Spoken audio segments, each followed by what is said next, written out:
con la serie de el gobierno de la iglesia, ¿no? Primero vamos a repasar un poquito lo que estuvimos viendo el domingo, o sea, el sermón anterior de esta serie. Si acuerdan un poco lo que vimos, estuvimos viendo el gobierno de la Iglesia Universal, estuvimos viendo que hay diferentes escuelas y que tenemos muy buenos hermanos en todas estas escuelas. Hablamos de los presbiterianos, de los episcopales, de los congregacionalistas y del congregacionalismo liderado por ancianos, que es el que nosotros adherimos, ¿no? Pero ahora, ¿qué pasa ahora? Pasa que nosotros vamos a estar viendo el gobierno de la iglesia local, pero una introducción al gobierno de la iglesia local. Cosas a tener en cuenta, vamos a ver muchos pasajes. A medida que nos vayamos metiendo en los sermones, en temas más específicos, nos vamos a ir concentrando en pasajes más puntuales, ¿bien? Pero antes de introducir el sermón de hoy, oremos para que el Señor esté con nosotros y nos dé entendimiento de todo esto que vamos a tener. Padre, te damos gracias por esta mañana. Gracias porque, Señor, la iglesia es tuya. Y esta iglesia, a pesar de todas las cosas que puede estar pasando, sigue creciendo. Más que en cantidad, Señor, seguimos amándonos cada día más. Cada vez tenemos relaciones más íntimas, más centradas en tu palabra. Cada vez que nos juntamos veo que nos interesa más hablar de tu palabra que de quién juega el fútbol o de la situación del país. Señor, gracias porque tenemos hambre de tu palabra. Gracias porque Cristo es el agua que nosotros buscamos, Señor. Ayúdanos a que cada día más podamos amarnos, que podamos ser el mismo sentir. Y, Señor, si es tu voluntad, adhiere más personas en la iglesia, que podamos alcanzar a Santán también, como orábamos hoy con los hombres. Te pido, Señor, por tu palabra, que tú la estés aplicando en nuestros corazones, que tú estés librando la audiencia de cualquier falla mía, y que sea, Señor, el Espíritu Santo obrando en todos nosotros. En el nombre del Señor Jesús. Amén. Bien, entonces, primero que todo, ¿a qué nos referimos con iglesia local? Bueno, a esto, a una iglesia en particular, ¿no? Nosotros somos una iglesia local, la iglesia de Calle Lima es otra iglesia local. ¿Qué pasa con el gobierno de la iglesia local? Si Cristo, o sea, tiene muchas críticas, a eso voy. El gobierno de la iglesia local, quizá no mucho en Argentina, pero mundialmente tiene muchas críticas. Si Cristo ya nos dejó la Biblia, como habíamos visto, y que la Biblia era autoritativa para nosotros y contenía la enseñanza de los apóstoles, no necesitamos que más nos gobiernen, dicen algunos. Otros, por ejemplo, te citan hasta la Biblia para decir que la Biblia está en contra de cualquier tipo de gobierno de personas sobre la iglesia local. Nos citan Gálatas 3:28, que dice: no hay judíos ni griegos en el Señor, no hay judíos ni griegos, no hay esclavos ni libres, no hay hombre ni mujer, porque todos sois uno en Cristo Jesús. Entonces dicen ellos, ¿cómo puede ser que adentro de la iglesia haya alguien que tenga más autoridad? Y es más, otros lo usan para otra forma a este texto para decir que la mujer puede ser pastor, como ya no hay hombre y mujer en Cristo. Bueno, entonces que sea un hombre o una mujer el pastor o la pastora de la iglesia, estaría bien. También es mal usado ese texto así. Después tenemos el impacto del posmodernismo en nuestras vidas. Cada uno hace con su vida lo que quiere, seguir los deseos de tu corazón, ¿no? Pero, si Dios estableció autoridades en la iglesia, ¿qué implica esto para cada uno de nosotros? ¿Cuáles son esas autoridades?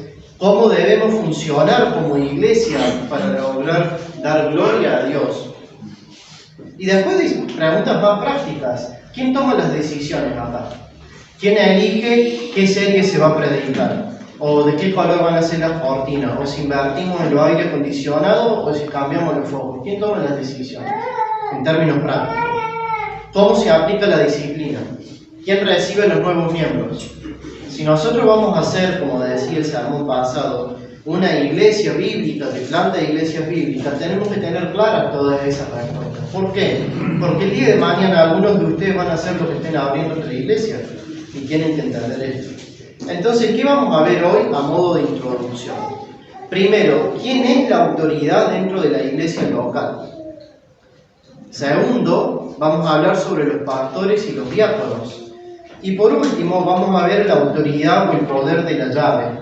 Eso es raro, pero ya lo voy a explicar. Entonces, repito, ¿quién es la autoridad dentro de la iglesia local? Vamos a hablar después sobre los pastores y los diáconos y sobre la autoridad de la llave. De nuevo, todo esto es una introducción. Después hay un sermón sobre cada uno de estos puntos. Así que van a ver que es bastante amplio. Primero, ¿quién es la autoridad dentro de la iglesia local? Como vimos en el sermón anterior, la autoridad en el mundo y en la iglesia local es Cristo y solo Cristo.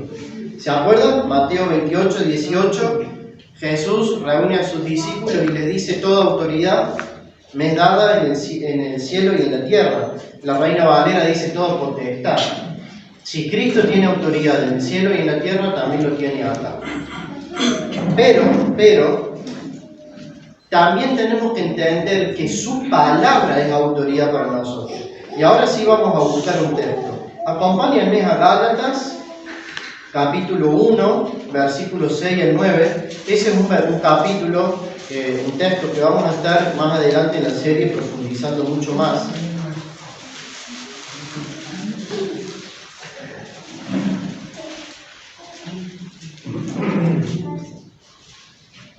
Entonces, Gálatas 3, 28. No, perdón. Gálatas 1, 6, 9, perdón. Bien mal. Entonces dice, leo desde la Reina Valera, del versículo 6 al 9. Este es Pablo retando y estando enojado con la iglesia de Gálatas.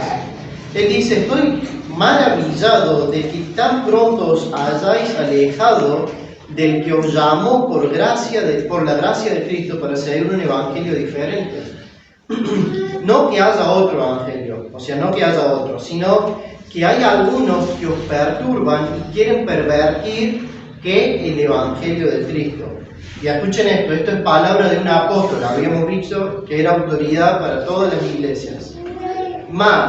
Pero, si aún nosotros, o sea, los apóstoles, o un ángel del cielo os anunciare otro evangelio diferente del que os hemos anunciado, que sea anatema, eso significa maldito, sea maldito. Como antes hemos dicho, también ahora lo repito, si alguno predica diferente evangelio del que habéis recibido, sea anatema. Vamos a ver más adelante cómo es que Pablo le da la autoridad a la iglesia de rechazar a un falso maestro. Ahí eso tiene que ver con el poder de la llave, lo vamos a ir viendo más adelante. Pero ¿qué pasa con esto? Cualquier autoridad que tengamos en la iglesia local no tiene autoridad en sí mismo, siempre es delegada de Cristo. En otras palabras, si alguien, sea pastor, diácono, apóstol, ángel, arcángel, presidente, serafín, general del ejército, viene y a la iglesia le enseña algo diferente a lo que la Biblia enseña, esa persona debe ser vista por la iglesia como maldita.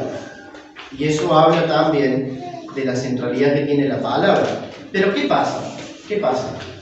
Todos nosotros, o muchos, venimos de otras denominaciones, en donde la Biblia nosotros la aprendimos antes a interpretar de forma diferente. Entonces, la Biblia en sí mismo, lo voy a graficar muy fuerte. Si yo dejo la Biblia acá en el centro y nadie la lee, nadie la estudia, nadie la enseña, no tiene ninguna relevancia para nosotros. Porque esto, hermanos, es papel. O sea, yo puedo agarrar esto, prenderlo fuego, se quema y es papel. ¿Qué es lo que cómo esto gobierna a la iglesia? Es lo que vamos a ver más adelante. Lo que gobierna es la enseñanza de Cristo en esto. Entonces, 1 Timoteo 5:17, vamos a ver un indicio muy importante para nosotros, para ver cómo es que la Biblia gobierna a la iglesia y de qué se vale Dios para que la Biblia sea la que gobierna a la iglesia. Y vamos a ver que Dios delegó autoridad sobre personas adentro de la iglesia en específico. 1 Timoteo 5:17 dice, le preguntamos a Pablo, ¿qué del gobierno de la iglesia local? Y Pablo dice, los ancianos que gobiernan bien, escuchen, los ancianos que gobiernan, o sea, hay ancianos en las iglesias locales que gobiernan bien, sean considerados dignos de doble honor, principalmente los que trabajan ¿En qué? En la predicación y la enseñanza. En otras palabras, ¿cuál es la forma en la que la iglesia sabe qué debe de hacer, cómo se debe comportar? Es porque Dios ha puesto a ancianos, que ya vamos a ver que anciano, obispo y pastor son lo mismo. Ellos se encargan de enseñar a la iglesia qué dice la Biblia y son personas especialmente que la iglesia hace un esfuerzo para que ellos puedan enseñar fielmente la palabra. Pero también vamos a ver en Mateo 18, simplemente lo dejo acá, lo voy a citar, no hace falta que lo busquen. Mateo 18, todos lo conocen, es el pasaje de la disciplina eclesiástica. Vamos a ver que la iglesia tiene el poder de la llave. No lo voy a nombrar acá, lo vamos a tocar en la última parte. Pregunta, voy a leer el texto. Dice Mateo 18, versículo 17, después de que ya lo hablamos uno a uno, el hermano que pecó, fuimos con testigos y ahora lo llevamos a la iglesia. Y dice, si rehúsa escucharlos, dilo a la iglesia. Y si también rehúsa escuchar a la iglesia, sea para ti como gentil y el recaudador de impuestos. Dos preguntas. ¿Quiénes son los que definen o quienes reconocen si un hermano es verdaderamente un hermano? ¿Los pastores o la iglesia? ¿Qué dice el texto? ¿Díselo quién? A la iglesia. Si la iglesia no los reconoce, sea para ti como un gentil y publicano. Eso tiene que ver con el poder de la llave que tiene la iglesia, que es toda la congregación. Ya lo vamos a ver más claro más adelante. Es interesante que si ustedes siguen leyendo el texto, un texto también muy mal usado por nuestro contexto, dice: en verdad os digo, todo lo que atéis en la tierra será atado en el cielo, y todo lo que desatéis en la tierra será desatado en el cielo. En este contexto, ¿a qué se está refiriendo Pablo? A los miembros de la iglesia. ¿Y cómo lo usan nosotros, por ejemplo, los carismáticos a esto?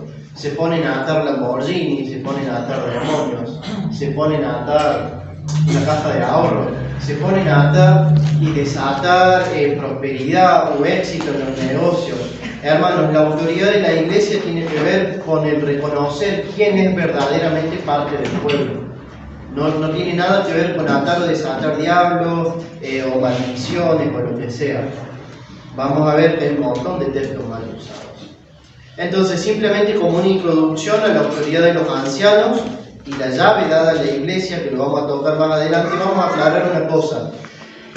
Tenemos líderes de jóvenes, líderes de alabanza, tenemos gente que está en los grupos pequeños y demás, pero bíblicamente hay dos oficios en la iglesia local, solamente dos oficios: los pastores y los diáconos. Y de ahora en más nos vamos a dedicar a establecer eso, y quizá es la parte más importante del sermón de hoy, que entendamos que ellos son los oficiales reconocidos en la iglesia como figuras de autoridad.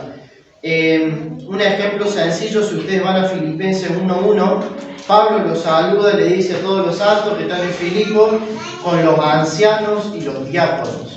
Escuchen, él ya estaba reconociendo dos cosas: los ancianos y los diáconos.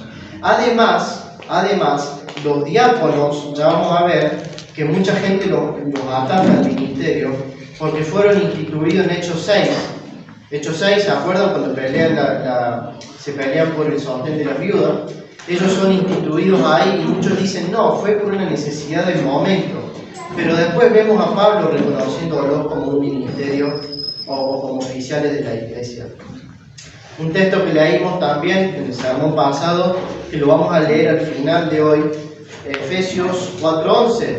Cristo dice: Él dio a algunos, escuchen, Cristo dio a algunos el ser apóstoles, a otros profetas, a otros evangelistas y a otros pastores y maestros. Bien, entonces, Cristo es quien da los pastores y los maestros a la iglesia. Después les dejo el texto, 1 Timoteo 3, capítulo 3, versículo 1 y versículo 8, van a ver que Pablo está diciéndole a Timoteo cómo formar una iglesia. O sea, le está diciendo lo que nosotros tenemos que hacer acá. Y él le dice: bueno, si alguno decía obispado, o pastor, o anciano, buena obra decía, pero es necesario que ta. Y en el versículo 8 le dice, y a los diáconos, escuchen que él reconoce a los pastores y a los diáconos, es necesario que sea ta. ¿Bien? ¿Qué quiero dejar en claro yo con esto? Que hay solo dos oficios que la Biblia y les da la autoridad de gobierno en la iglesia. Entonces empecemos a hablar de los pastores y los diáconos. Vamos a ver algunas características generales de quiénes son los pastores. Y yo sé que ahora este sermón, va a parecer como que yo estoy clavando un poquito acá y camino 10 pasos y digo otra cosa allá. Pero si yo no hago esto ahora, después no van a entender el próximo sermón cuando unamos esos palos, digamos, y armemos la base de lo que es el gobierno de la iglesia. Primero, pastor, obispo y anciano se refieren, son diferentes términos que la Biblia le da para resaltar diferentes características del mismo ministerio. ¿Bien? Pastor, obispo y ancianos resaltan, estoy repitiendo, resaltan diferentes características del mismo ministerio adentro de la iglesia. Y vamos a ir a Hechos 20, acompáñenme a Hechos 20, y vamos a ver que esto es así. ¿Por qué les digo y por qué es importante entender esto? Porque, por ejemplo, en la terminología bautista, y lo digo y va claro porque todos nosotros, o la mayoría, venimos de los pentecostales o de hermanos libres. En la terminología bautista, muchas veces van a decir, no, él es anciano y él es pastor. Y vos quedas así como, ¿cómo puede ser que sea anciano y sea pastor? Bueno, esto es terminología, no es Biblia. Ellos le dicen pastor al que está sostenido a tiempo completo, y ancianos a los que son pastores reconocidos, pero que no están sostenidos económicamente. ¿Bien? Simplemente para aclarar, por si leen algún libro de 9 marcas y demás, no es que ellos están en contra de lo que vamos a enseñar ahora, simplemente es una diferencia en términos. De hecho, ellos mismos lo explican, lo saqué ahí, así que no hay problema con eso. Dice Hechos 20, capítulo 20, versículo 17, Pablo se está por despedir de la iglesia en Éfeso y dice, y desde Mileto mandó mensaje a Éfeso y llamó a quienes, a los ancianos de la iglesia. Escuchen, es interesante, lo vamos a ver ahora en el próximo punto. Ancianos, plural, de la iglesia, singular. En el versículo 28, ¿a quién le habló Pablo? A los ancianos. En el versículo 28, Pablo les está hablando a los ancianos y les dice, tened cuidado de vosotros y de toda la grey, o sea, de toda la iglesia, en medio de la cual el Espíritu Santo os ha hecho, ¿qué cosa? Obispos. ¿Eran ancianos o eran obispos? Las dos cosas. ¿Para qué los hizo ancianos obispos? Para pastorear la iglesia de Dios, la cual Él compró con su propia sangre. Entonces, hermanos, espero que haya quedado claro. Hay muchos otros textos que podemos tocar, pero anciano, obispo y pastor se refieren al mismo oficio. ¿Bien? Entonces, ¿qué pasa? Ustedes me pueden decir, bueno, ¿qué pasa con los líderes de los otros ministerios? Líderes de jóvenes, líderes de grupos pequeños, líderes de alabanza, y etcétera. Bueno, primero que todo, ellos no son pastores, a no ser que la iglesia lo haya reconocido como pastores. Desarrollan tareas de enseñanza, sí. La responsabilidad de la enseñanza pública recae sobre los pastores. Pero todos nosotros estamos liderando y enseñando la palabra en diferentes niveles. ¿Bien? Ojalá el día de mañana nosotros podamos tener un pastor metido en los jóvenes, un pastor en el ministerio de alabanza, y un pastor en las diferentes áreas de enseñanza. Ojalá. Segundo punto sobre los pastores, pluralidad. La enseñanza bíblica es que una iglesia tiene varios ancianos o varios pastores. ¿Bien? Y yo sé que ustedes dicen, hey, ¿por qué tenemos uno nosotros? Bueno, ya lo vamos a responder. Pero veamos que la Biblia enseña esto. Hechos 20, 17, estamos ahí, lo acabamos de leer, y desde Mileto mandó mensaje a Éfeso y llamó a los ancianos, plural, de la iglesia, singular. ¿Por qué decimos iglesia en singular? Por la iglesia de Éfeso. En cada ciudad había una iglesia en aquel entonces. Tito 1:5 Si lo quieren buscar, vamos a leer este y otro texto sobre este punto y vamos a ir viendo que el patrón es ese. Pablo le dice a Tito, en el capítulo 1, versículo 5, por esta causa te dejé en Creta, para que pusieras en orden lo que queda, o sea, la iglesia, y designaras que ancianos, plural, en cada ciudad, como te mandé. ¿Cómo decimos que es una iglesia por ciudad? Porque era la costumbre en ese tiempo. En cada ciudad había una iglesia, un grupo de cristianos. Y ven de nuevo que Pablo insta a ancianos, plural. 1 Timoteo 5:17, lo acabamos de leer recién. Los ancianos, plural, que gobiernan bien ¿a quién? A la iglesia local, sean considerados dignos de doble honor, principalmente los que trabajan en la predicación y la enseñanza. ¿Ven? Ancianos, ancianos, ancianos. Cito otro, ustedes no hace falta que lo busquen, Santiago 5:14. ¿Está alguien entre ustedes enfermo? A una iglesia le dice esto, que llame a los ancianos, de nuevo, plural, de la iglesia, singular, y que ellos oren por él, ungiéndolo con aceite en el nombre del Señor. Santiago 5:14, por si quieren buscar el texto. Yo voy a mandar, abro un paréntesis, un resumen de todos estos textos, como hice antes, porque sé que son muchos textos. Entonces, espero que quede claro lo siguiente. Aspiramos y queremos que en la iglesia haya pluralidad, o sea, que haya muchos pastores. ¿Qué pasa entonces, Miquías, que acá en la iglesia Crecer en Saldán tiene un solo pastor? ¿Por qué tenemos uno solo si la enseñanza es que son muchos? Bueno, porque estamos en una etapa fundacional.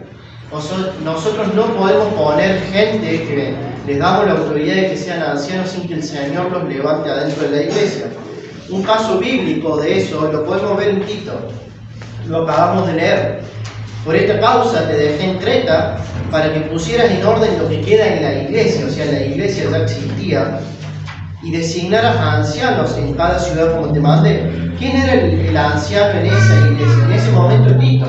Era uno, porque estaba fundando, estaba trabajando en la fundación de la iglesia.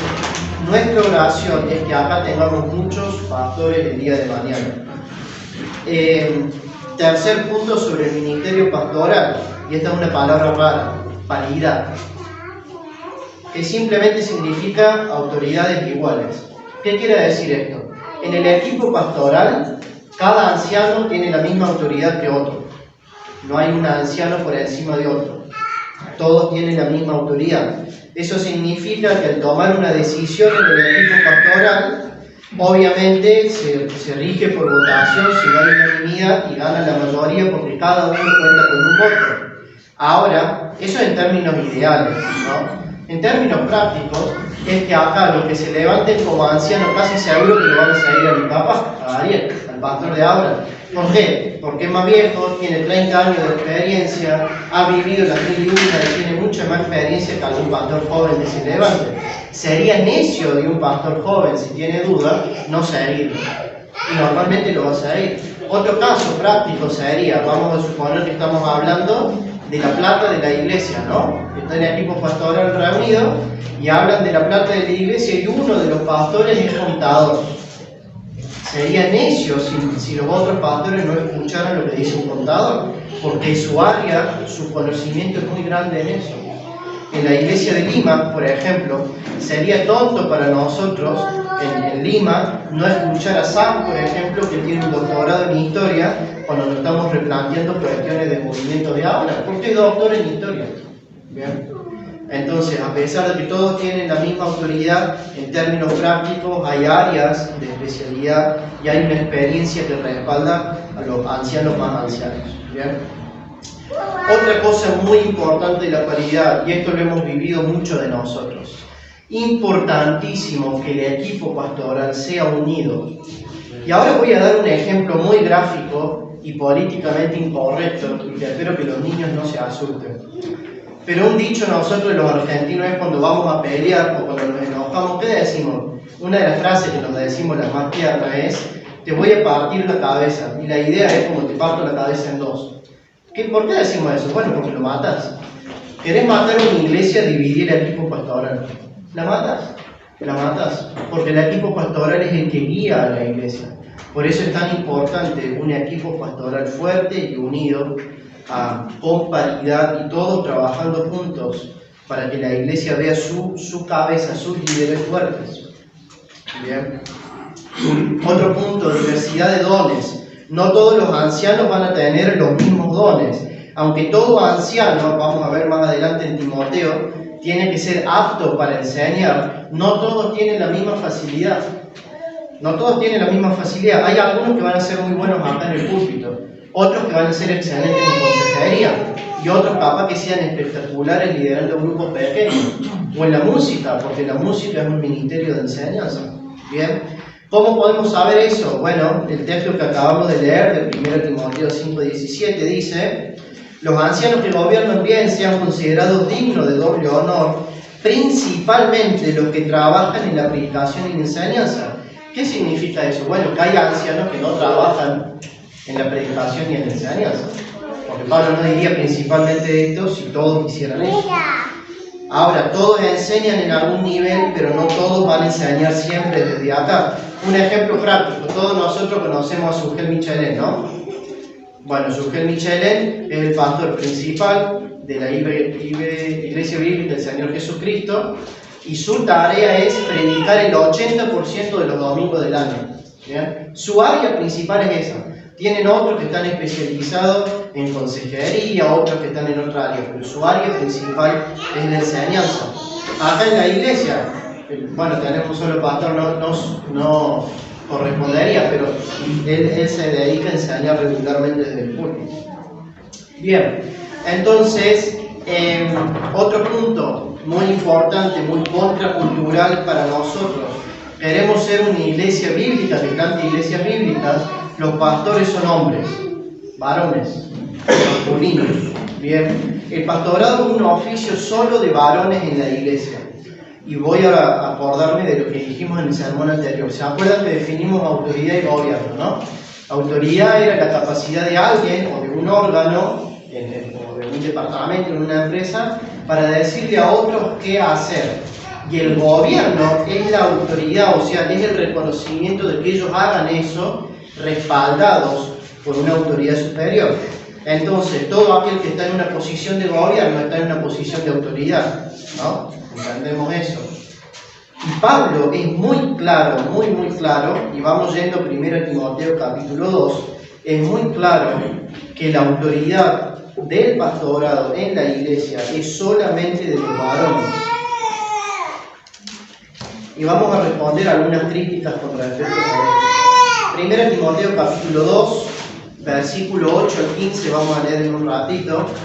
Y vamos a pensar en dos cosas cuando estemos leyendo esto. Primero, una de las críticas al pastorado solamente masculino es que ese era un contexto machista, ¿no? En la iglesia del primer siglo era un contexto machista. O era porque en esa iglesia las mujeres se habían rebelado, entonces Pablo le dijo, no, que se sienten y por la situación de esa iglesia, quédense ahí quietas que los hombres van a liderar. Esa es otra crítica que se le hace. Otra crítica que se le hace al liderazgo solamente masculino es que no hay una correcta, se me va a trabar la lengua para decirlo, pero básicamente las mujeres no se sienten representadas, como si fuera el presidente y votaran solamente los hombres. Pero vamos a ver cuál es el argumento de Pablo, si realmente está teniendo en cuenta el contexto, la situación de esa iglesia local. Ahora sí vamos a leer 1 Timoteo, capítulo 2, versículo 8 al 15, dice así: quiero pues que los hombres oren en todo lugar levantando manos santas, sin ira ni contienda. Asimismo, que las mujeres se atavíen de ropa decorosa, con pudor y modestia, no con peinados ostentosos, ni con oro, ni perlas, ni vestidos costosos, sino con buenas obras como corresponde a las mujeres que profesan piedad. Y ahora empieza Pablo a hablar del liderazgo masculino. Las mujeres aprendan en silencio, con toda sujeción, o sea, no enseñen, aprendan. Porque no permito a la mujer enseñar ni ejercer dominio, o la Biblia de las Américas dice ni ejercer autoridad, sobre el hombre, sino estar en silencio. Y escuchen, él dice, porque esto es por la situación de la iglesia en la que estaba pastoreando Timoteo, o por el contexto del primer siglo. ¿Cuál es el argumento? ¿En qué se basa Pablo para decir eso? ¿En qué basa el apóstol, que es autoridad para nosotros, a decir esto? Dice, porque Adán se fue a la creación, a Génesis, contexto creacional, fue formado primero y después Eva. Y Adán no fue engañado, sino que la mujer, siendo engañada, incurrió en transgresión. ¿Bien? Vamos a dejar ahí. Entonces, espero que quede claro, hay otros textos, es simplemente una introducción. El pastorado es un ministerio solamente de hombres, solamente de hombres. ¿Bien?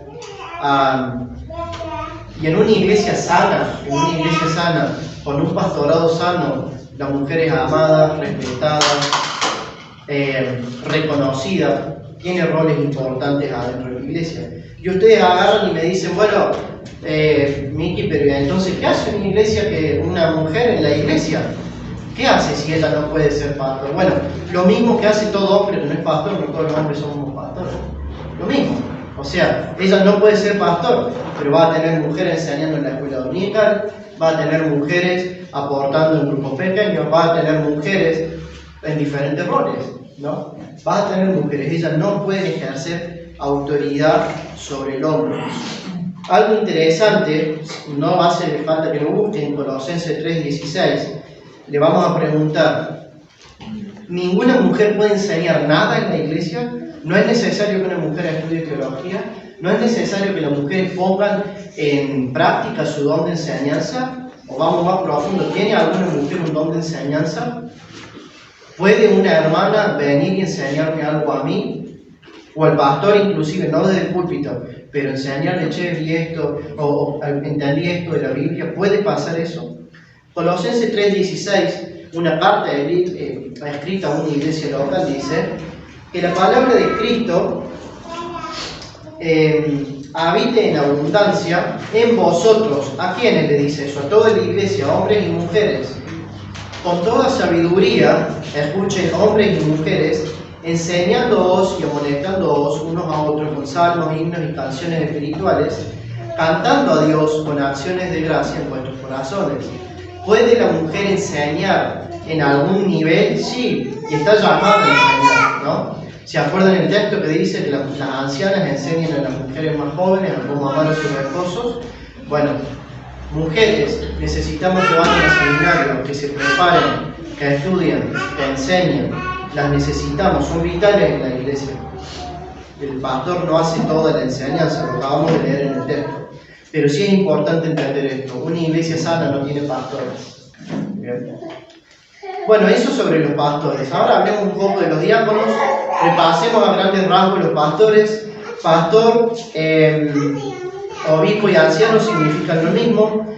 El patrón es que son varios en cada iglesia, tienen igual autoridad, tienen diferentes dones o áreas de enseñanza, a pesar de que todos tienen que tener la capacidad de enseñar, y son varones. ¿Bien?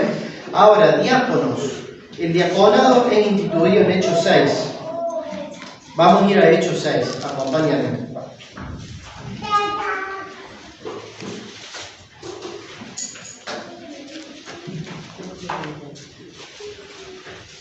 Básicamente lo vamos a leer, yo a grandes rasgos lo expliqué, pero vamos a leer Hechos 6, del versículo 1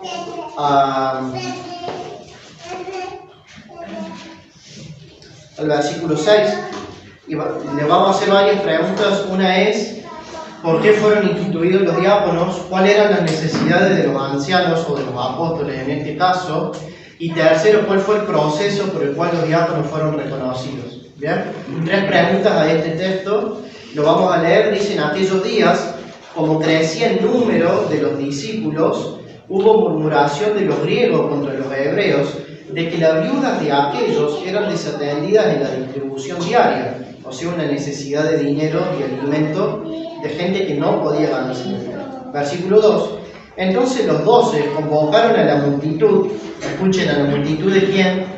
Toda la iglesia convocaron a la multitud de los discípulos y dijeron: no es justo, acá está la necesidad de los apóstoles, no es justo que nosotros dejemos la palabra de Dios para servir las mesas. Buscad pues, hermanos, ¿a quienes les dieron la tarea? A la iglesia. Buscad pues, hermanos, de entre vosotros, a 7 hombres de buen testimonio, llenos del Espíritu Santo y de sabiduría, a quienes encarguemos este trabajo. ¿Cuál? De servir la mesa. Versículo 4. Y nosotros persistiremos en la oración y el ministerio de la palabra. Y agradó la propuesta a toda la multitud, y eligieron a Esteban, varón lleno del Espíritu Santo, Felipe, a Prócoro, a Nicanor, a Timón, a Parmenas y a Nicolás, prosélito de Antioquía. Bueno, y después sigue. Preguntas, 3 preguntas importantes. ¿De quién fue la tarea de buscar diáconos? De la iglesia. ¿Cuáles fueron las necesidades? Sobrecarga en la enseñanza, y se empezaba a descuidar la enseñanza para hacer tareas y atender a los pobres. ¿Por qué necesitaban liberarse de esa presión? Porque la tarea de los líderes de la iglesia, los pastores, es la enseñanza. Por sobre todo es la enseñanza. Entonces, pregunta importante. ¿Cuál es la función de los diáconos dentro de la iglesia local? En términos bíblicos, la primera es que se encargan de administrar, satisfacer necesidades físicas de los miembros, ¿no? Tenemos una persona con necesidad, es tarea de los diáconos ir y ayudarla, o ver la forma de que llegue el acompañamiento a esta persona. Segundo, los diáconos están para servir a los pastores. ¿Bien? ¿Qué significa eso? Que los pastores van a sacarse de la espalda un montón de tareas, se las van a delegar a los diáconos, y ellos se van a dedicar a estudiar, a preparar sermones, a dar consejería, a predicar desde acá, a dirigir grupos pequeños, a escribir libros, etcétera, etcétera, etcétera. Los diáconos van a hacer todo lo demás. Entonces, ¿qué cosas importantes a tener en cuenta sobre los diáconos? Simplemente lo nombro. ¿Qué requisitos hay para ser diácono en una iglesia? Lo mismo que para ser pastor. Exactamente lo mismo, menos una cosa, que es ser apto para enseñar. ¿Bien? ¿Por qué digo esto? Porque más adelante esta serie termina con 2 sermones muy importantes para nuestra iglesia, y es cómo levantar y cómo reconocer a pastores y diáconos en esta iglesia, que es por lo que venimos orando hace mucho tiempo. ¿Bien? Entonces, normalmente en términos prácticos, los diáconos se van a encargar del manejo de las finanzas, la logística o lo que es toda la organización, el cuidar el edificio, si hay que cambiar una pila, arreglar un aire y demás. El pastor no tiene que dejar de estudiar la palabra para venir a cambiar una llave. Eso es tarea de los diáconos. Si no saben electrónico, bueno, traerán a alguien que sepan y le pagarán. Bien. Entonces, simplemente eso sobre los diáconos. Al último hay todo un sermón sobre ellos. Y ya estamos llegando al final, y esta es la parte más rara para nosotros. Lo digo porque los conozco y he hablado con todos ustedes, y es la más rara para mí, y es la que yo estoy procesando todavía, y es la que como iglesia, sin darnos cuenta, la hemos usado, pero no lo habíamos estudiado, y es el poder de la llave, el tercer punto del sermón. Mateo 18, versículo 18, dice: todo lo que atéis en el cielo, todo lo que atéis en la tierra, le dice a la iglesia, va a ser atado en el cielo, y todo lo que desatéis en la tierra va a ser desatado en el cielo. Y está en el contexto de la membresía de la iglesia. ¿Se acuerdan? Si alguien peca, nosotros lo reprendemos con uno, después vamos con testigo, después la iglesia hace uso de este poder de la llave, que se le llama así en teología, para decir: no, la verdad es que no reconocemos que estés viviendo como cristiano, no creemos que seas realmente cristiano por tu falta de arrepentimiento, no queremos que seas más miembro de nuestra iglesia. Eso lo hace la iglesia. Vamos a ver que en términos prácticos, lo que hace en términos prácticos, el pastor lo dice, pero después de que la iglesia mostró un consenso. Ya lo vamos a ver en un sermón sobre esto, en cómo en el Nuevo Testamento se aplicó esto. Por ejemplo, en Gálatas 6, del 1 al 9, vemos que defienden lo que ya leímos, el Evangelio, y en Corintios tenemos un caso de que Pablo le dice a una iglesia que saquen a un miembro de la iglesia que estaba conviviendo con su madrastra. Simplemente esto yo lo voy a nombrar. Quiero que estén pensando, quiero que estemos pensando en cuál es la autoridad de cada uno de ustedes, cuál es su responsabilidad, cada uno de ustedes. ¿Qué responsabilidades tienen ustedes para con el hermano que tienen al lado, para con el hermano que tienen atrás? Una pista a los que hicieron el curso de membresía, ¿se acuerdan de la cultura de discipulado? ¿Se acuerdan de la cultura de evangelismo? Bueno, nuestra tarea básicamente es procurar la santidad en el hermano. ¿Y qué pasa si vemos un pecado en el hermano? Bueno, vamos, y hablamos con él. Fulanito, vi esto, me duele en el corazón, estoy orando por vos, la Biblia enseña esto, bla, bla, bla, bla, bla. No se arrepiente, a él no le importa ese pecado. Bueno, vamos con alguien más, lo ayudamos y no se arrepiente. Bueno, la iglesia, él solo va a empezar a hacerle daño a la iglesia. Y la iglesia va a decir, no, la verdad que no vemos que esta persona sea así. Lo va a llamar al arrepentimiento. Y si no escucha a la iglesia, esa persona va a ser sacada de la membresía. Ese es el poder de la llave que tiene la iglesia, la congregación. Yo lo dejo ahí, ya vamos a ver cómo funciona en términos prácticos. ¿Bien? Entonces, para terminar, ¿de qué sirve esto para nuestras vidas hoy por hoy? Primero, tu tarea como individuo, como miembro de esta iglesia, es obedecer a tus pastores. En este caso, tu pastor, pero obedecer. A no ser que él diga algo hereje, que yo creo que todos estamos de acuerdo que no ha dicho nunca nada hereje, obedecer. Porque no es él el que te está guiando, es la palabra la que te está guiando. Obedecer, porque no es él tiene una autoridad delegada por Cristo. Obedecer. El gobierno. Oremos por más pastores, ¿bien? Oremos por el pastor actual. La sobrecarga es mucha, ¿vieron? Hechos 6, crecía el número de discípulos, la sobrecarga creció, ellos tuvieron que crear y reconocer el ministerio de diáconos. Bueno, nosotros estamos en ese punto. Necesitamos diáconos, necesitamos gente que se haga cargo de todo eso para aliviar el peso en la espalda. Los pastores son dignos de doble honor, especialmente los que se dedican a la enseñanza. Y en el contexto, yo sé que es políticamente incorrecto, pero en el contexto está hablando de apoyo financiero. ¿Ven? No pondrás bozal, el buey te trilla, es una de las frases del contexto.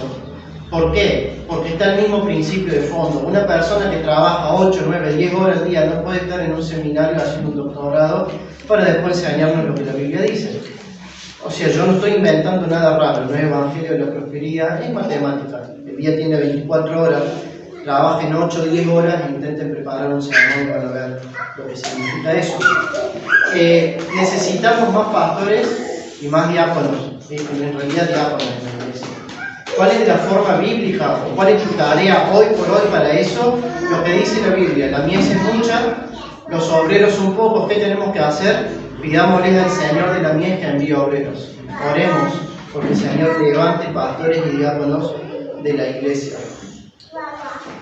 Es necesario, reconozcamos que es necesario que el liderazgo de los ancianos en la iglesia trae bendición. Trae bendición porque es un entendimiento más claro, te da acceso a un entendimiento más claro de la palabra. ¿Cuántos de ustedes pueden pasar hoy 5, 6, 7 horas al día estudiando la Biblia o leyendo un libro cristiano? Son pocos, ¿no? O sea, las madres capaz están mucho con los hijos, los esposos están trabajando, pero son pocos los que podemos tener ese acceso a indagar mucho en la palabra. Bueno, por eso están los ancianos. ¿Ven? Oremos porque ellos bendicen a la iglesia guiándola bíblicamente. Acuérdense que el Espíritu Santo usa la palabra para edificar la iglesia y ellos enseñan la palabra. Una de las tareas más importantes y uno de los anhelos más importantes del pastor es lo que dice en Efesios 4, versículo 11. Acompáñenme ahí, vamos a leer ese texto y uno más y terminamos. Yo sé que esto carga el corazón, soy hijo de pastor y estoy viviendo en la casa de otro pastor y es un común denominador que carga el corazón de los pastores esta realidad. Efesios capítulo 4, versículo 11 al 16, dice lo siguiente. Y él mismo, hablando de Cristo, constituyó a unos apóstoles, a otros profetas, a otros evangelistas, a otros pastores y maestros.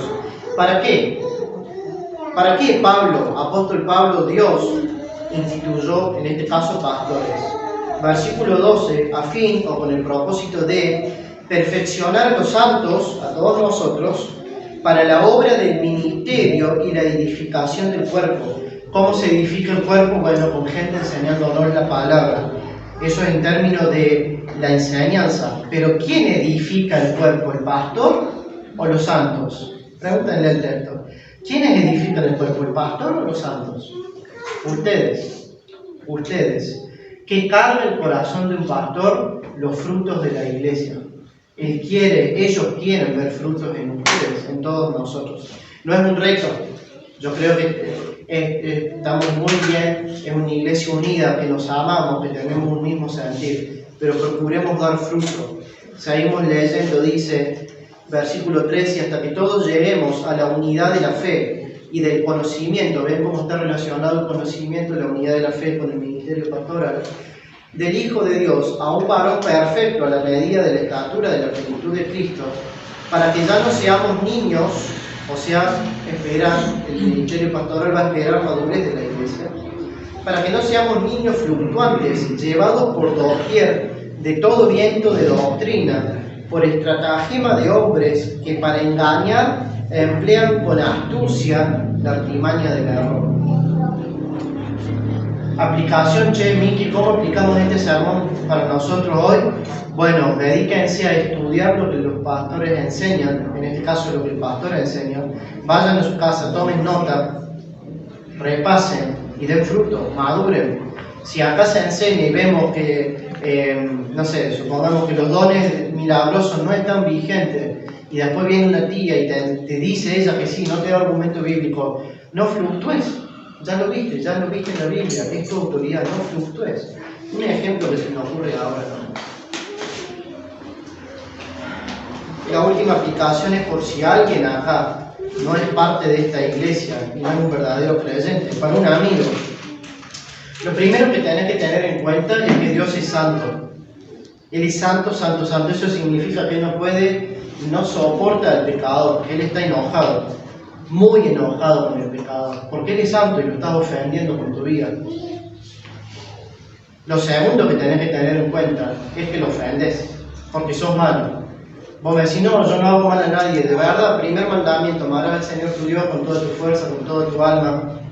¿Lo estás haciendo? No, bueno, lo ofendiste. No mentirás, no darás falso testimonio. ¿Has mentido alguna vez? Sí, bueno, lo ofendiste. Él es santo.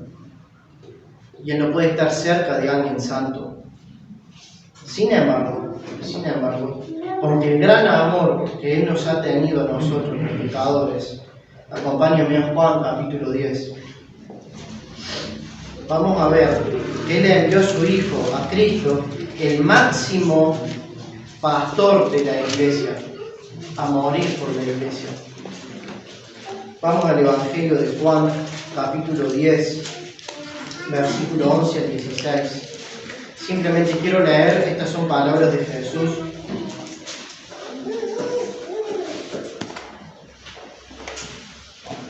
No, yo creo que tengo un error.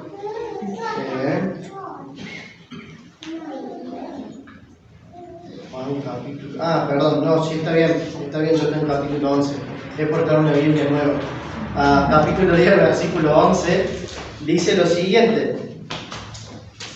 Yo soy, dice Jesús, el buen pastor, y el buen pastor su vida da por las ovejas. Mas el asalariado, y que no es el pastor, de quien no son propias las ovejas, ve venir al lobo y deja las ovejas y huye, y el lobo arrebata las ovejas y las dispersa. Así que el asalariado huye porque es asalariado, y no le importan las ovejas. Yo soy el buen pastor y conozco mis ovejas, y las mías me conocen. Yo te pregunto, ¿conoces a tu pastor? ¿A Cristo lo conoces? No. Si no lo conoces, no sos sus ovejas. No sos su oveja. No sos parte de este pueblo. Versículo 15. Así como el Padre me conoce, yo conozco al Padre y pongo mi vida por las ovejas. ¿Qué quiere decir esto? Sí, lo ofendiste y Él es santo, pero Él dio a su Hijo para que todo aquel que en Él cree y se arrepiente tenga vida eterna y sea su oveja y lo cuide y lo proteja.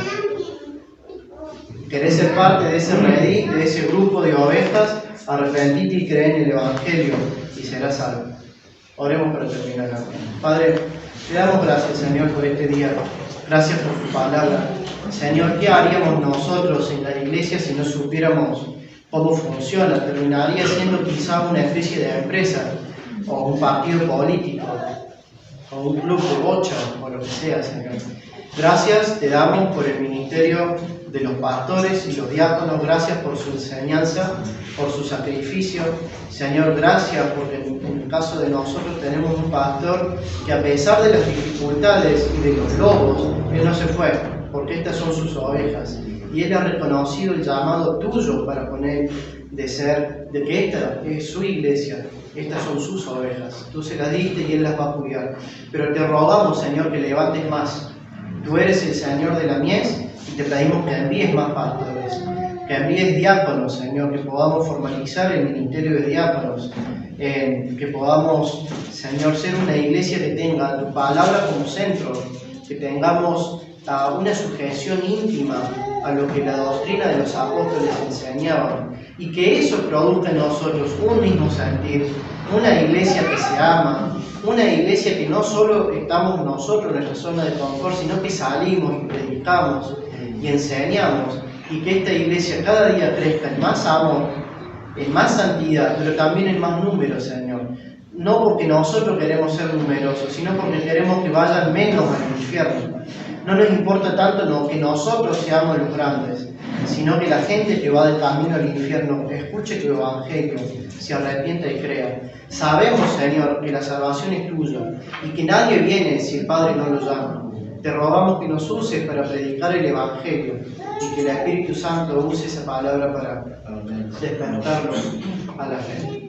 Descansamos en que tú eres nuestro buen pastor y que tú no vas a dejar que la iglesia mengue y que las puertas del Hades no pueden contra la iglesia, porque Cristo está con nosotros todos los días hasta el fin del mundo, y toda autoridad en el cielo y en la tierra ha sido dada a nuestro pastor.